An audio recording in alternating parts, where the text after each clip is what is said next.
Good morning, Livespring.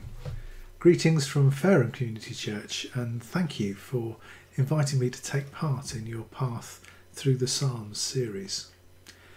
This week we're going to take a look at one of my favourites. I was really pleased when Earl asked me to look at this one. It's Psalm 40. I first came across this psalm before I even knew Christ.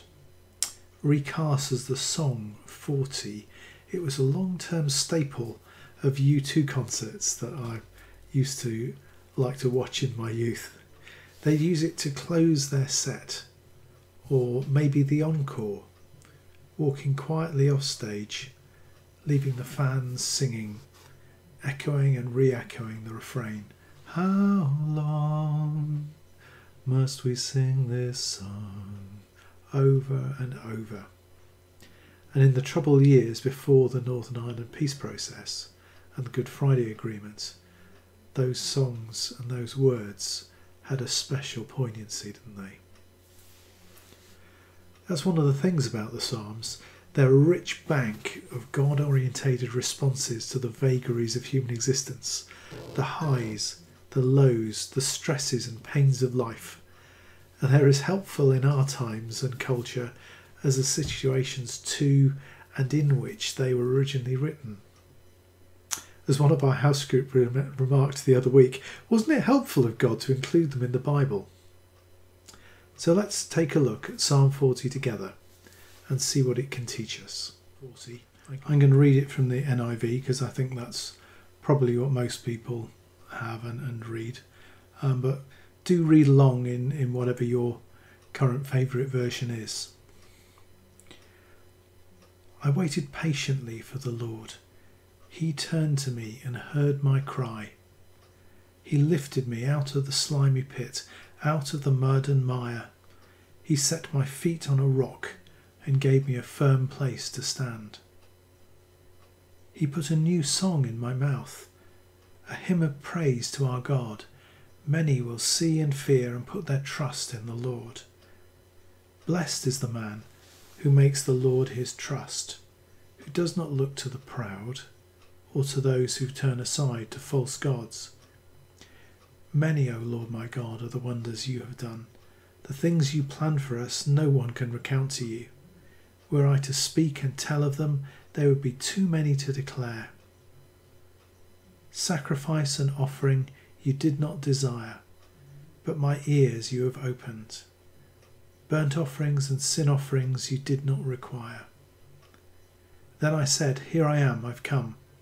It is written about me in the scroll. I desire to do your will, O God. Your law is within my heart. I proclaim righteousness in the great assembly. I do not seal my lips, as you know, O Lord. I do not hide your righteousness in my heart. I speak of your faithfulness and salvation. I do not conceal your love and your truth from the great assembly. Do not withhold your mercy from me, O Lord. May your love and your truth always protect me. For troubles without number surround me. My sins have overtaken me and I cannot see. They are more than the hairs of my head and my heart fails within me. Be pleased, O Lord, to save me. O Lord, come quickly to help me. May all who seek to take my life be put to shame and confusion. May all who desire my ruin be turned back in disgrace. May those who say to me, Aha, aha, be appalled at their own shame. But may all who seek you rejoice and be glad in you. May those who love your salvation always say, The Lord be exalted. Yet I am poor and needy. May the Lord think of me. You are my help and my deliverer. O my God, do not delay. Looking at the psalm, you'll notice that it falls into three parts. Verses 1 to 3, the portion on which U2's 40 is largely based, forms a testimony and prayer of thankful praise for deliverance.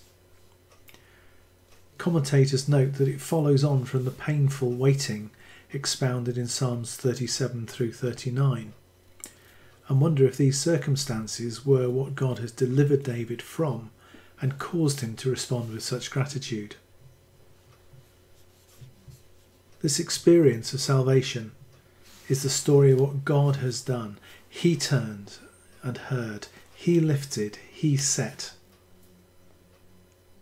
Psalm 27 concluded on a repeated exhortation to wait patiently for the Lord.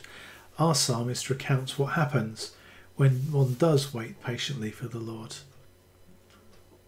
Answer to prayer may not be immediate, but perseverance in prayer leads to a new revelation of God's covenant faithfulness.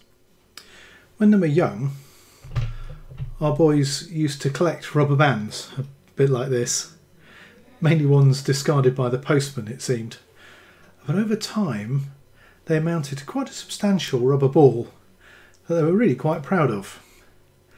And this testimony of God's deliverance is a bit like that. Every time we see him at work or hear testimony of his work in others' lives, it adds another rubber band to our faith ball, doesn't it? Giving us more courage to trust him next time around. And this is clearly a psalm written to be proclaimed in public. And the next section we see, verses 4 to 10, we see David turning from focusing on God to face the great assembly of the people, to draw some teaching out of the testimony he's just given them. So what does he have to tell them and us? Well, firstly, he encourages us to put our trust in God, to make him our lifeline and shield. And he contrasts this approach to life to two others.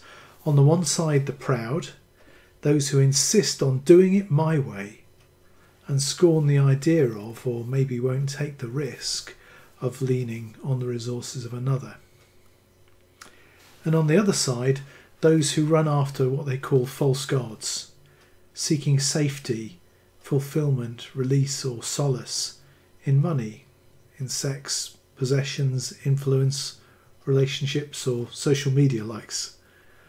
And the mechanisms for obtaining these things may have changed since the Bronze Age when David wrote this, but the needs of humanity, which we see reflected here, haven't. But then David makes a profound statement, almost revolutionary in fact, but one that goes to the heart of the human relationship with the divine. Here is David, the man who stored up the wealth of nations out of his heart's longing to build a house for the name of the Lord my God, as it says in 1 Chronicles, standing before the tabernacle, the tent of the covenant. And what does he say? Sacrifice and offering you did not desire, but my ears you have opened. Burnt offerings and sin offerings you did not require. Sorry, David, do you not see where you're standing? This right here, this is the altar. This is what God commanded your forefathers to build precisely to bring sacrifices and offerings. But actually, David's put his finger on something very important. That relationship, true relationship with God, is about heart attitude. Everything we do, everything we give should come out of that heart attitude, that willingness to listen, to turn open ears to him. And if it doesn't, then it doesn't really matter how much we give or sacrifice. Something David knew only too well, because his predecessor Saul was rebuked by Samuel for doing precisely that. The Spirit works in us, as in David, to will and to act according to his good purpose, as Paul puts it in Philippians 2. But there's only ever been one who truly fulfilled these next words. As the writer recognises in Hebrew 10, in the next few verses, David prophetically points forward to the mission of Jesus, the one who supremely came to do your will, O God. And David does that quite often, doesn't he? The prophetic just seems to burst out of him, and there are just these tantalising verses and hints scattered through his writings in the Old Testament that point forward to the ministry and person of Jesus. And it was that mission that Jesus fulfilled that opened the way for the Spirit to be poured out, not just on a few specially anointed kings or prophets, but on all flesh. Jesus is the one who above all made known to us, and all who have heard his words and read them down through the centuries, the riches of his Father's faithfulness, salvation, truth, love. How David would have loved to sit at Jesus' feet.